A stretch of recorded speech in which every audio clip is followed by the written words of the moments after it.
उस भगवान को जानने के लिए जब हम चले तो वेदों ने कहा है खबरदार, तुम नहीं जान सकते। अरे कोई बड़ा बुद्धिमान हो तो कोई नहीं, स्वर्ग के बड़े बुद्धिमान होते हैं लोग, देवता लोग, वहां सरस्वती है, बृहस्पति है, कोई नहीं जान सकता।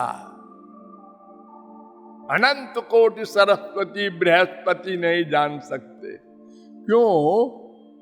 इसका रीजन भी डिटेल में बताया गया कि हमारी इंद्रियां, हमारा मन, हमारी बुद्धि, ये सब माइक हैं और वो भगवान दिव्य है।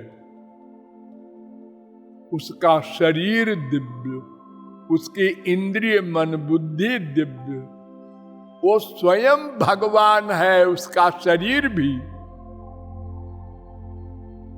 इसलिए उसको कोई नहीं जान सकता। हम निराश हुए थे, लेकिन फिर वेदों ने कहा नहीं नहीं, वो जिस पर कृपा कर देता है और अपनी शक्ति दे देता है, अपनी इंद्रिय मन बुद्धि दे देता है, वो उस ब्रह्म को, भगवान को जान लेता है, प्राप्त कर लेता है। लेकिन उसकी कृपा भी किसी शर्त पर निर्भर है। उस शर्त पर विचार किया गया कि वेदों शास्त्रों में 3 मार्ग हैं, कर्म, ज्ञान, भक्ति।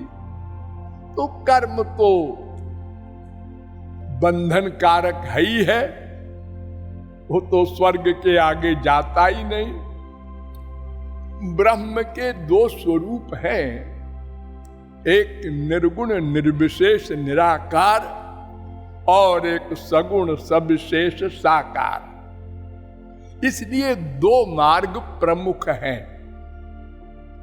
निर्गुण निर्विशेष निराकार ब्रह्म के उपासक को ज्ञानी कहते हैं और सगुण सविशेष साकार रामकृष्ण भगवान के उपासक को भक्त कहते हैं।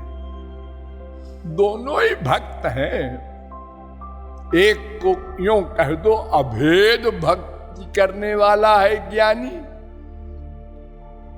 मैं ब्रह्म हूं, और एक भेद भक्ति करने वाला है भक्त, मैं दास हूं, वे स्वामी हैं। इस भावना से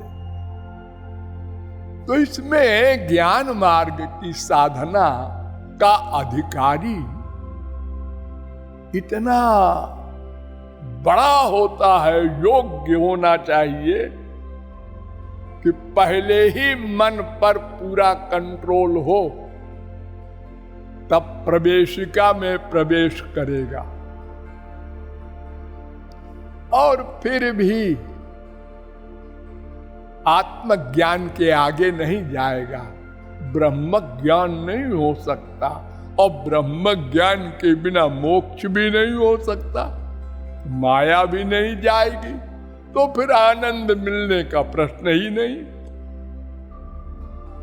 वो भक्ति करते हैं बाद में, तो फिर उनको ब्रह्म ज्ञान होता है, तो ब्रह्मानंद मिलता है, तो मोक्ष होता है।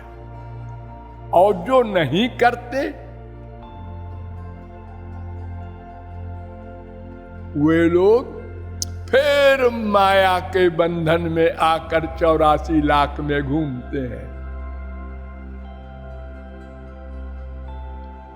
और जो ब्रह्मानंद पा भी चुके हैं, वे भी